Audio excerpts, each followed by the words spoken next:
After successful landing failures of Starship prototypes SN8 and SN9, it became very critical for SpaceX to land their next prototype SN10 without any issues, for which Elon Musk gave about 60% chance to land in one piece.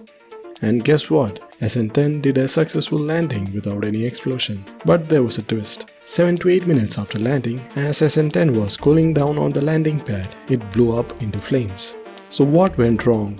What caused SN10 to explode? Let's recap on all the events and see into all the issues as they happened.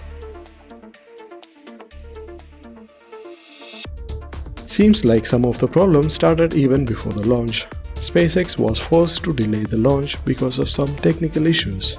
Further clarification was given by Elon Musk in a tweet.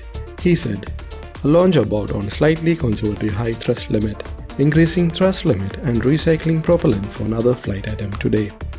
Anyhow, issues solved and SN10 took off from Boca Chica site and completed a smooth ride to high altitude very similar to SN8 and SN9. Now comes the flip maneuver and the landing part. SN10 flips perfectly and aligns itself in a vertical position, and as expected, SN10 used its 3 Raptor engines rather than 2.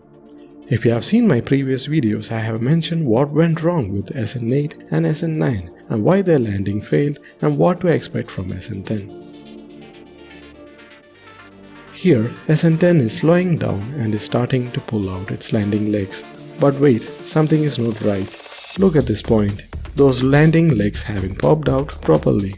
That's interesting. Anyways, even if I decide to ignore this issue, there seemed to be another problem. Right after the flip maneuver, and as SN10 was about to do a transition from 3 Raptor engines to 1 Raptor engine, the bottom part was almost engulfed in flames. And this continued all the way down even after SN10 had landed. So at first, it was some technical issues and need for refueling that delayed the flight. Then very doubtful deployment of landing legs, and now SN10 is on fire, probably because of fuel leakage. And here are a few more points. If you look closely, right at the moment of landing, you can see the Starship bouncing off the surface. See here. Does it mean that the Starship was not able to slow down to that optimum speed limit before touchdown?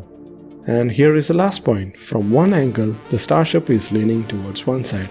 It's not standing straight. So landing legs seem to be the culprit here. Or was it the hard landing that damaged the Starship? What do all these findings tell you? Comment below and let's discuss. If you like the video, please like, share with your friends and remember to click the subscribe button. See you soon. Take care.